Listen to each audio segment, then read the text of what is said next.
आज आर्टिकल 237 में क्या दिया है, कुछ वर्ग या वर्गों के मजिस्ट्रेटों पर इस अध्याय के उपबंधों का लागू होना।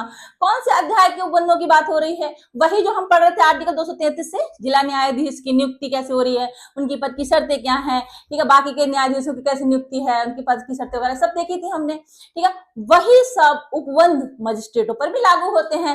राज्यपाल करते हैं ऐसा, ठीक है, अधिसूचना जारी करेंगे, लोग अधिसूचना जारी करेंगे, ठीक है, तो उससे क्या होगा कि जो मजिस्ट्रेट हैं उनको भी न्यायिक दायरे में ले आएंगे, उन पर वही उपबंध लागू हो जाएंगे जो आर्टिकल 233 से लेकर 236 तक जो भी उपबंध थे वो मजिस्ट्रेटों पर भी लागू हो जाएंगे, ठीक है।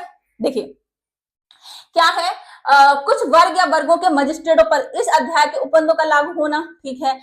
मतलब क्या है, कुछ वर्गों के मजिस्ट्रेट, कौन से वर्ग के मजिस्ट्रेट, अलग अलग इनकी भी क्लास होती है, जैसे कि आपका judicial magistrate second class, judicial magistrate first class, ठीक है, additional chief judicial magistrate, chief judicial magistrate, ये सब होते हैं, तो अलग अलग क्लासेस हो गई। तो कुछ वर्ग या वर्गों के मजिस्ट्रेटों पर इस अध्याय के उपबंधों का लागू होना, ये दिया है, ठीक है। अब हम एक उदाहरण देखते हैं। उत्तर प्रदेश सरकार ने न्यायपालिका की स्वतंत्रता सुनिश्चित करने हेतु 12 मार्च 1975 में क्या किया था, आर्टिकल 237 के अंतर्गत अधिसूचना जारी की थी, ठीक है, अधिसूचना जारी की जिसमें यूपी न्यायिक अधिकारी सेवा, जिसमें क्या था, आपके चीफ जुडिशियल मजिस्ट्रेट, ठीक है, chief judicial magistrate first class आदि आते थे, ठीक है।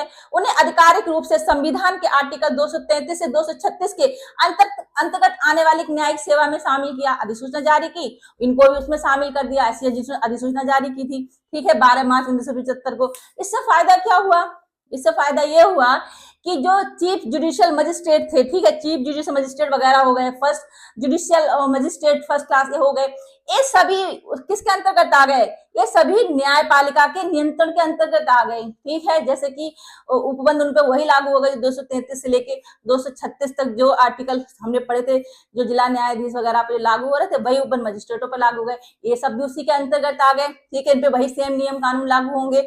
मतलब ये मजिस्ट्रेट पूरी तरह से न्यायपालिका के नियंत्रण में आ गए, ठीक है।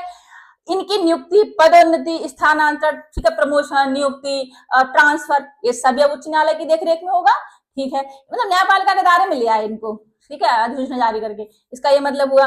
अधिसूचना का प्रभाव क्या हुआ, इनको क्या फायदा हुआ जो इसके अंतर्गत आ गए, इनको ये फायदा हुआ, जो चीफ जुडिशियल मजिस्ट्रेट थे, ठीक है, और ये आपका एडिशनल, ये आपके डिस्ट्रिक्ट, ये आपके मतलब ये जुडिशियल मजिस्ट्रेट, ठीक है, फर्स्ट क्लास हो गए, ये सभी जुडिशियल ऑफिसर माना जाएगा इन सबको, ठीक है, ठीक है, एडिशनल चीफ जुडिशियल मजिस्ट्रेट हो गए, ठीक है।